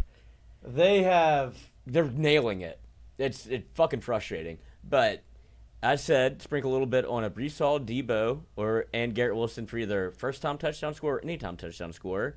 And then I also real big bet there, first or anytime. well, first to get paid a little bit more, obviously. But those just with CMC out. And then I did Brock Purdy over 30.5 pass attempts. wow. Over. You didn't like the 21.5 completions? You went on that? So Over 30 and a chuck half. it. Over 30. Huck it, chunk it. Okay. Huck don't it, love that. chunk it. I don't love that. I think there's a world where they get down to where Aaron Rodgers is sharp and they have to play catch up, and there's no CMC. So there were on Sunday. Well, I guess we can talk about Thursday. So there are 32 teams in the NFL. Yeah. Oh, Right. So Breaking news. There's 30 teams that played up until now. I'm not counting this game. Yeah. Right. So there's 15 games. Look at him mathing. 32 teams in the NFL. Ravens Chiefs 1 possession game. Yeah. Packers Eagles 1 and possession game. by a toenail. Right. Steelers Falcons 1 possession game. They kicked 5 field goals. I know. 6. Who? Steelers didn't score a 6 touchdown. field goals. 6 field goals and 18 1. points. 6 field goals. Win. So That's a Mike Tomlin special. Cardinals Bills 1 possession. Bears Titans 1 Is the possession. wife hyped? Patriots Bengals, which was the biggest upset in the NFL. 1 They possession. start all the time. By the way, I wish y'all could have heard the nonsense coming from my bedroom with my wife watching this Steelers game. Dude, it's like a different person in there. I don't know what's going on. You just close the door. I'm like, man, you gotta get out of here with all that nonsense. I can imagine. Most of us is dressed. I'm trying to watch. I'm not playing I'm though. trying to enjoy it. I'm trying to hear all this nonsense. Don't you dare put it on Red Zone. I think she might have been stomping on the bed. I don't really know what was going on. I'm like, goodness. Luca, come here. You had Don't see you want to see her like Go that. ahead. you had 5 games. You need to live stream it. No, it's not. It's not good. People 5 don't games that weren't 1 possession games, and out of those 5, the Chargers Raiders was pretty close. Like it kind of went away at the end. So let's say 4 games that really weren't competitive through the first week of the NFL. The NFL 1 nails it. Every great product, and 2, Vegas is so good. Yeah. They got the NFL. You said on. the Sharps. That's why I was going through this. Like every single game was obviously Saints, Carolina. Obviously it was That's the whatever. only one. Bucks Commanders wasn't close. Yeah. It was fun. And then Cowboys Browns weren't close. That was it. Really it. Vikings Giants. That was it. 4 games. Oh, poor Malik Neighbors. That can't even look at I will Daniel say this: Jones. Malik 5 catches, 66 yards first game. Did you hear the first of the chant What? when Malik caught his first pass and he was like, "What do you want to hear?" Yeah, dude, the whole stadium was. They asked him what he wants to hear. He said it, yeah. And he That's said, my curtain "Lee." call. Yeah, and the whole stadium did it, and they're like, "We hate Daniel Jones." Actually, That's awesome though. yeah, For him. they're riding with him. Brian Thomas Jr. touchdown. Got him on my squad. Did you start him? He looked good. No, I didn't need to. I have Christian McCaffrey in the lineup, and I'm like easy. You have Christian McCaffrey in line right now? Mm-hmm. Who am I gonna put in? I thought you weren't. Christian McCaffrey's not playing. I know, well, it's too late now. I thought you had the first overall pick. Mm-hmm. Did you already win? Yeah. Oh wow, must be nice. That's what happens when you draft well. But anyway, my team's still in camp right now. I don't want to talk about it. The NFL, great product. I'm not sure. What they did for the first game of the year was a fucking travesty. What do you mean? Having 3 penalties in the first 7 plays, like, because it's a point of emphasis, was like made me turn the game off. Why? Like, I mean, it was a. I think it needed to do. I mean, like the penalties I don't love, but like the message had to be gotten across. Coach, do you not remember seeing the last couple of years? Dudes was literally standing next to the quarterback. Yeah, and you know who he's on the Chiefs, and he didn't get called once. It was going on around the league. It wasn't just him at that time. Ronnie Stanley got the boot for no reason. I know he does it too. Why can't the Bengals figure it out beginning of the season? Slow starters. I know why. Well, I mean, Jamar didn't practice at all. No. Joe's hurt. Joe, they got a new running They back. always do this to themselves. Yeah, that's fine. They actually had a touchdown that ended up being a fumble. That was brutal. Yeah, that was not great. That's all I've been. I've always been on. I'll be honest with you. I'll sit here and say this now. I don't mind saying it. When you had peak Jamar, and I'm not saying he's not peak right now. I'm just saying like a little heavy, healthy, playing, in shape, ready, all of that. Like football legs. When you have peak T. Higgins and you got Joe Burrow and you had Joe Mixon in the backfield, I thought you said PT, but you said peak T. Peak T. Higgins, yeah. I don't Higgins. think they had to be schematically so much better than anyone. And if you ask me honestly, when I used to watch them, I was like, man, they run stuff. It's like I wasn't that sold on Zach Taylor. Still not. I wasn't that sold on it. And then now, I say now, like it's one weekend in the year, but I'm just saying like when I watched them, I felt like I was watching like you didn't have T, you didn't have an in-shape Jamar, right? And you don't have Joe in the backfield. And I felt like I was watching like very average ass play calling going. Mm-hmm.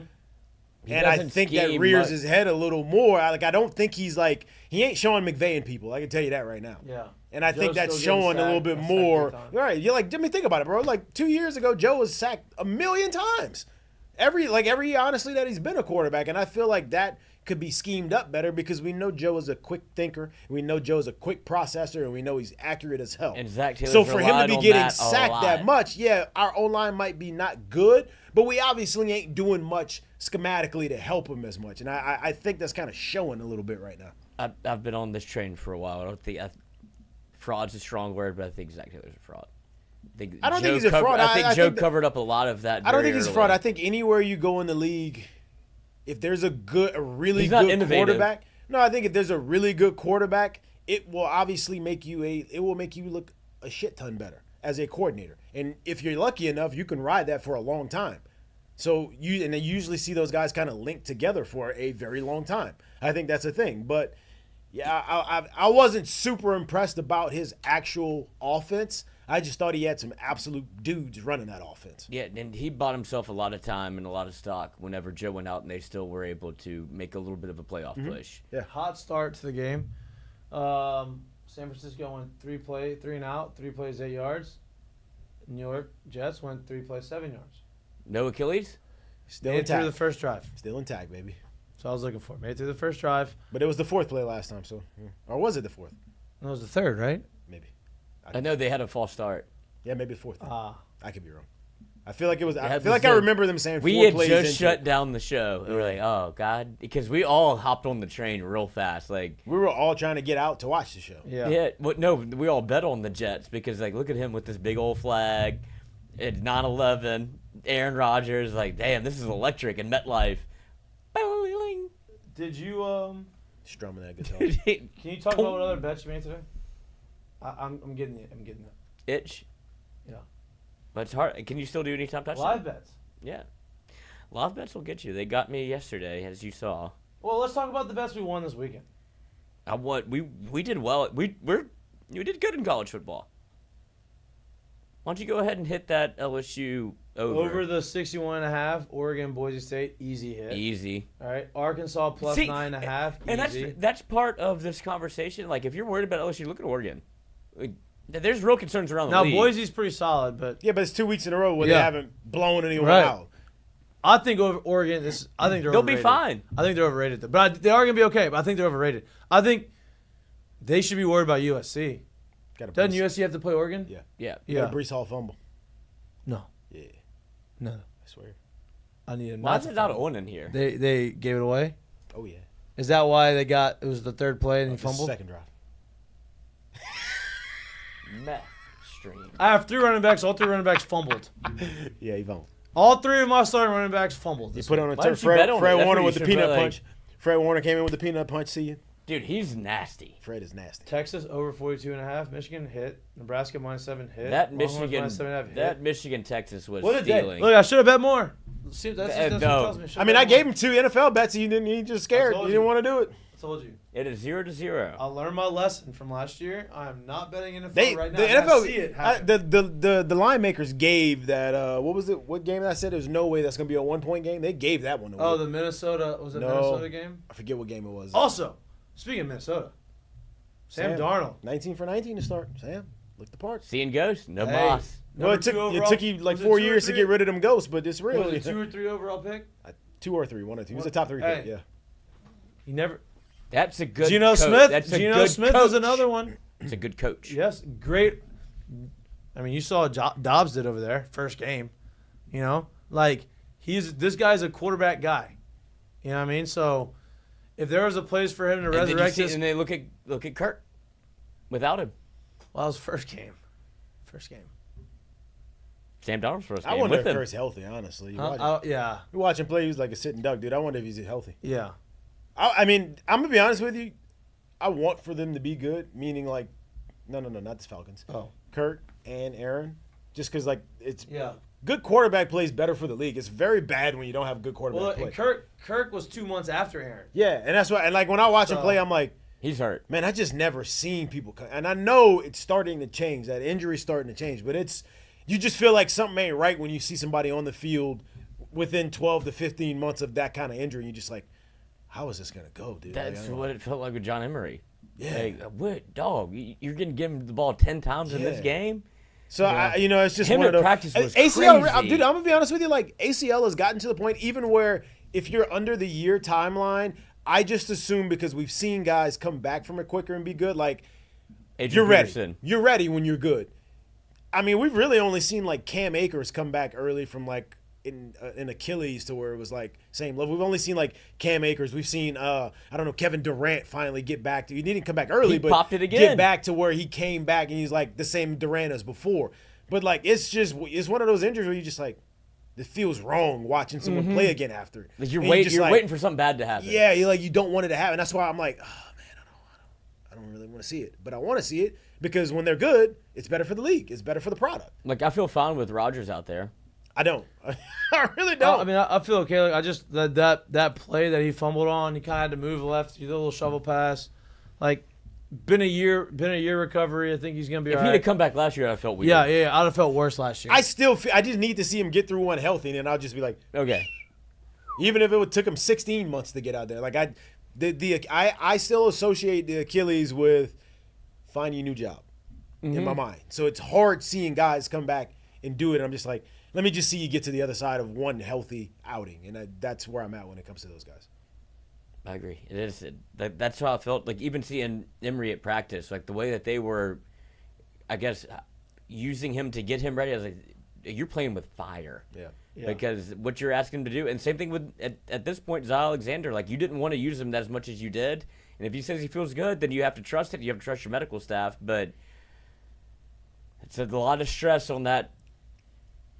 The body cam for Tyreek's deal got.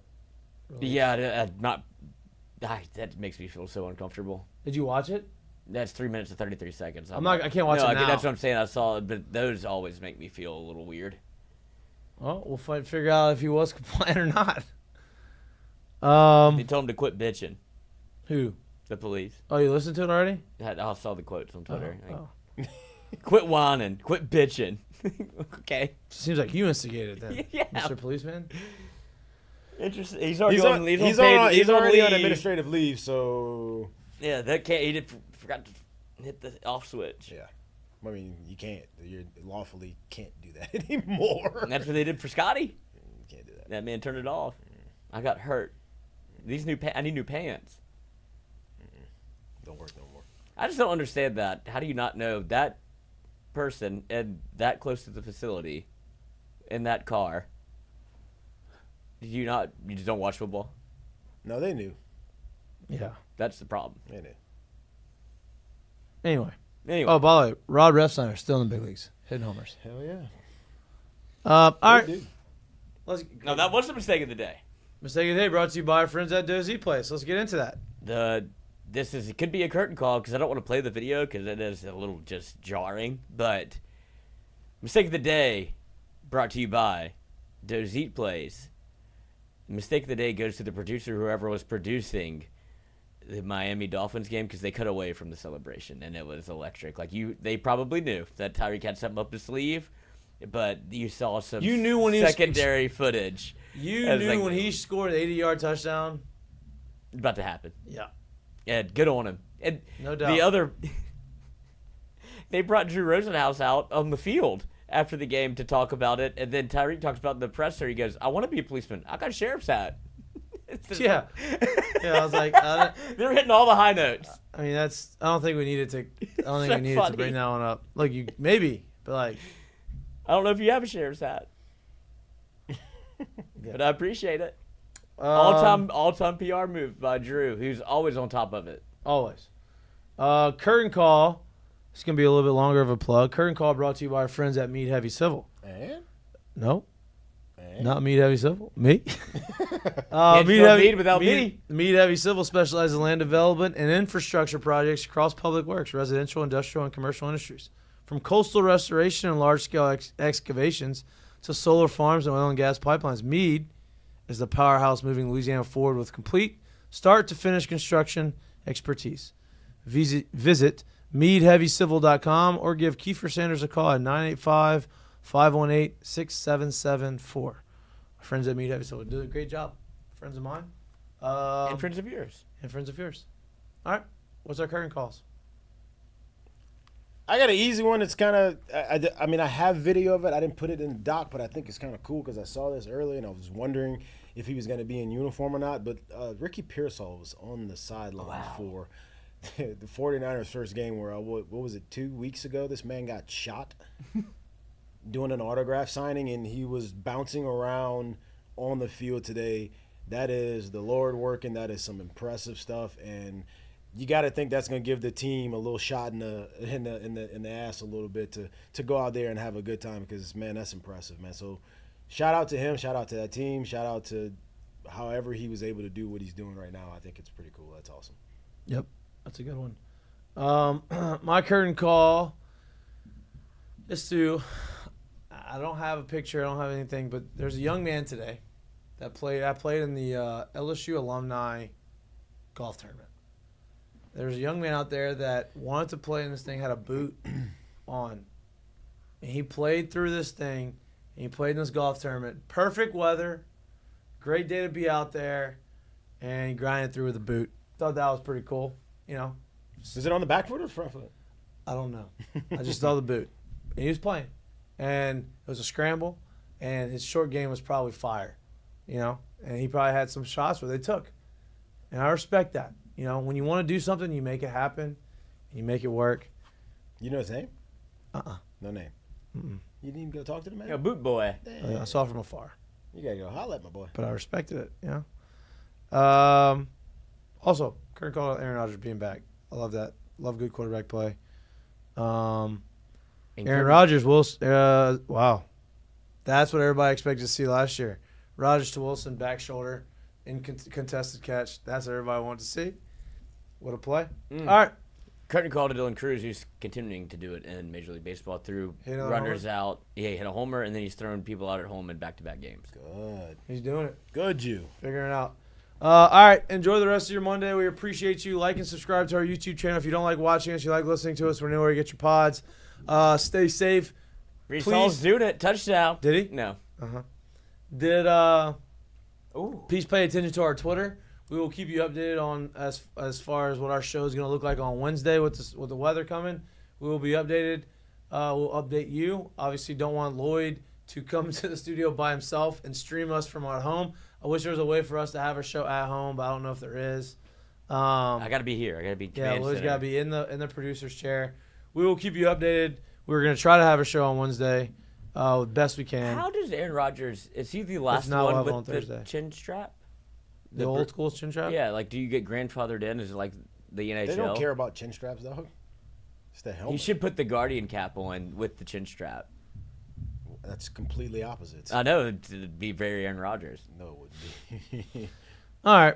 Enjoy the rest of your Monday. And Curtin called to the Guggenheim. Enjoy the Guggenheim. Curtin called it Guggenheim. What a day. John Curtis. Great day for you. Was a quarterback there, ran it. Obviously, John Curtis likes to run the football. He is now running it at Nicholls. Had a big day. A lot of face paint. Career day for him. Almost didn't make it to the end zone in the long run. No. Almost got called from behind. But he didn't. Scored. Shout out to him. A lot of questions about why LSU didn't recruit him. Great day. Anyway, enjoy Monday Night Football. First Monday Night Football of the season. We love you. We appreciate you. We'll see you on Wednesday maybe or Thursday maybe. We'll see. We'll let you know. We'll be back this week. We'll be back this week at some point. Stay tuned. Enjoy the rest of your night. Peace. Never forget.